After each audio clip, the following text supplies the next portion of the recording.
ನಮಸ್ಕಾರ ಸ್ನೇಹಿತರಿಗೆ.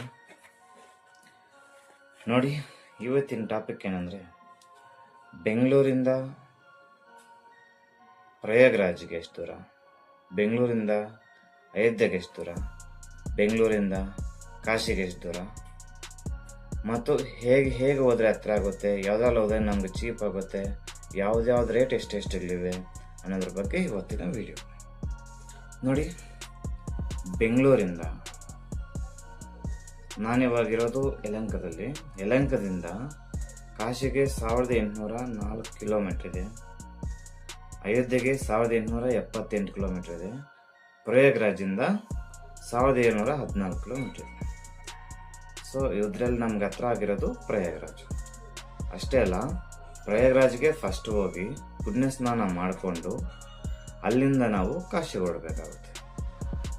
ಇಲ್ಲಿಂದ ಟ್ರೈನ್ ಚಾರ್ಜಸ್ ಎಷ್ಟಿದೆ ಅಂದರೆ, ಪ್ರಯಾಗ್ರಾಜ್ಗೆ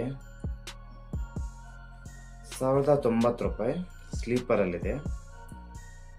3AC ಅಂದರೆ 3 ಜನ ಒಂದು ಬೋಗಿಯಲ್ಲಿರ್ತಾರೆ, ಅದು 2660 ರೂಪಾಯಿ ಇದೆ. 2AC 3700 ರೂಪಾಯಿ ಇರುತ್ತೆ. ಮತ್ತು ಪ್ರಯಾಗ್ರಾಜಿಂದ ವಾರಣಾಸಿಗೆ ಅಂದರೆ ಕಾಶಿಗೆ 3 ಹೆಸರುಗಳಿಂದ ಕರೀತಾರೆ: ವಾರಣಾಸಿ, ಕಾಶಿ, ಬನಾರಸ್ ಅಂತ. ಸರಿನಾ? ಟೈಮ್ ಕಾಶಿಗೆ ಹೋದಾಗ ಬನಾರಸ್ ಅಂದರೆ ಯಾವುದು ಗೊತ್ತಿಲ್ಲ, ವಾರಣಾಸಿ ಅಂದರೆ ಯಾವುದು ಗೊತ್ತಿಲ್ಲ, ಬಟ್ ಕಾಶಿ ಅನ್ನೋದು ಗೊತ್ತು. ನಾವು ಇಲ್ಲಿ ಪ್ರಯಾಗ್ರಾಜಿಂದ ಕಾಶಿಗೆ ಸ್ಲೀಪರಲ್ಲಿ ಬಂದುಬಿಟ್ಟು 400 ರೂಪಾಯಿ, 3AC 1070 ರೂಪಾಯಿ, 2AC 1470 ರೂಪಾಯಿ, ಸಿಟ್ಟಿಂಗ್ ಆದರೆ ಬರೀ 90 ರೂಪಾಯಿ ಮಾತ್ರ ತಗೊತಾರೆ.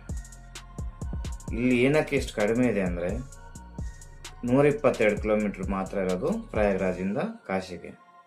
ಸೊ ನೀವು ಇನ್ನೂ ಬೇರೆ ಏನಾದರೂ ಬಸ್ಸಲ್ಲಿ ಹೋಗ್ಬೋದಿತ್ತು, ಬಟ್ ಅದೆಷ್ಟು ರೇಟ್ಗಳು ಅಂತ ನಾನು ಎಕ್ಸ್ಪೀರಿಯನ್ಸ್ ಮಾಡಿಲ್ಲ. ನೆಕ್ಸ್ಟ್ ಟೈಮ್ ಹೋದಾಗ ಖಂಡಿತ ಅದನ್ನೇ ಮಾಡೋದು. ನೀವೇನಾದರೂ ಕಾರಲ್ಲಿ ಹೋಗ್ತೀವಿ ಅಂತ ಹೇಳಿದ್ರೆ, ಕಾರನ್ನು ನೀವು ಎಷ್ಟು ಅಂತ ಮಾತಾಡಿಕೊಂಡು ಹೋಗಬೇಕಾಗುತ್ತೆ. ಸರಿನಾ? ಮತ್ತು ಕಾಶಿಯಿಂದ ಅಯೋಧ್ಯೆಗೆ ಹೋಗ್ಬೇಕು. ಯಾಕೆಂದರೆ ಕಾಶಿ ಅನ್ನೋದು ಒಂದು ಸ್ಮಶಾನ, ಪ್ರಪಂಚದಲ್ಲಿ ಅತಿ ದೊಡ್ಡ ಸ್ಮಶಾನ ಅಂದರೆ ಅದು ಕಾಶಿನೇ. ಸೊ ಪುಣ್ಯತೀರ್ಥ ಮಾಡ್ಕೊಂಡ್ವಿ.